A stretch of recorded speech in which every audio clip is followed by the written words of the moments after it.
Hi guys, I'm Russ Still with Gold Seal. Turns about a point are one of those ground reference maneuvers that's easy to learn but difficult to really master.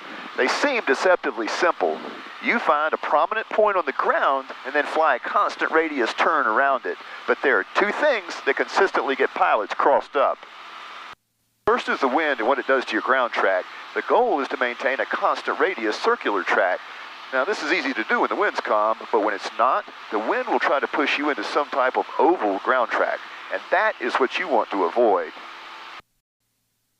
The second problem is division of attention. Pilots tend to get fixated on that spot on the ground, and they forget to watch for traffic and maintain a constant altitude during the maneuver. Now this one's in the ACS, so you can expect to perform it during your check ride and during flight reviews. There are several requirements for this maneuver. The first is to select an appropriate landmark to serve as your point. It needs to be easy to see and tall enough that it doesn't get obscured by trees. You'll be tracking a circle around this at low altitude, so make sure that your track will not be over houses or populated areas. And definitely ensure that the area you've selected doesn't have any obstructions that could become safety risks. If there are tall towers or rising terrain in your ground path, find another spot. The ACS states that the maneuver should be performed between 600 and 1,000 feet AGL. For safety's sake, I suggest 1,000 feet for your altitude. During the maneuver, you must maintain this target altitude plus or minus 100 feet. Next, you should enter the maneuver on the downwind. The wind should be at your back. This item isn't spelled out in the ACS, but it is indicated in the Airplane Flying Handbook, so you should assume that that's the proper way to start. And be aware that this portion of the turn is where your ground speed will be the greatest. During the maneuver, your bank angle will be changing frequently based on the winds. You have to remember that your goal is to follow a circular path over the ground. If the wind is pushing you away from the track, steepen the bank angle.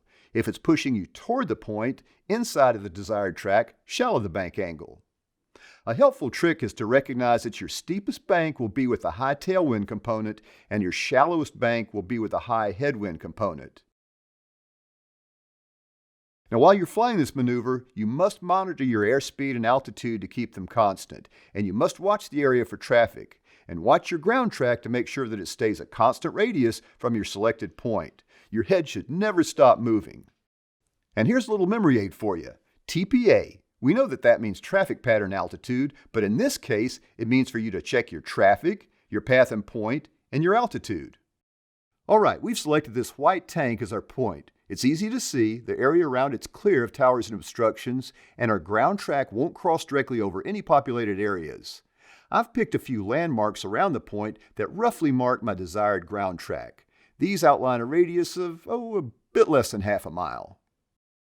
The wind today is coming out of the west, so we've positioned the airplane on the west side, allowing us to enter the maneuver on the downwind, and we'll plan on making a left circular track.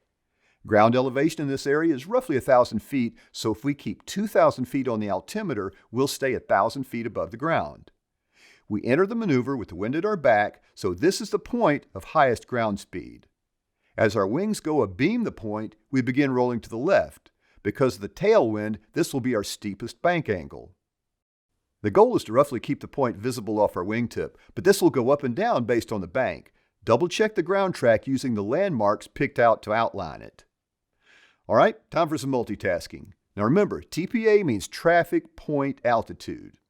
T, check thoroughly for traffic and obstructions you might not have seen earlier. Your head will never stop moving for more than a few seconds. P, there's the point and it looks like we're staying on the projected ground path. A for altitude. Check your altimeter to make sure you stay within 100 feet of your target altitude. Then it's back to T again. Check for traffic, keep your head moving. Check the point. Make sure you're staying a constant radius from that point. And A, check the altitude and make sure to stay on the target altitude.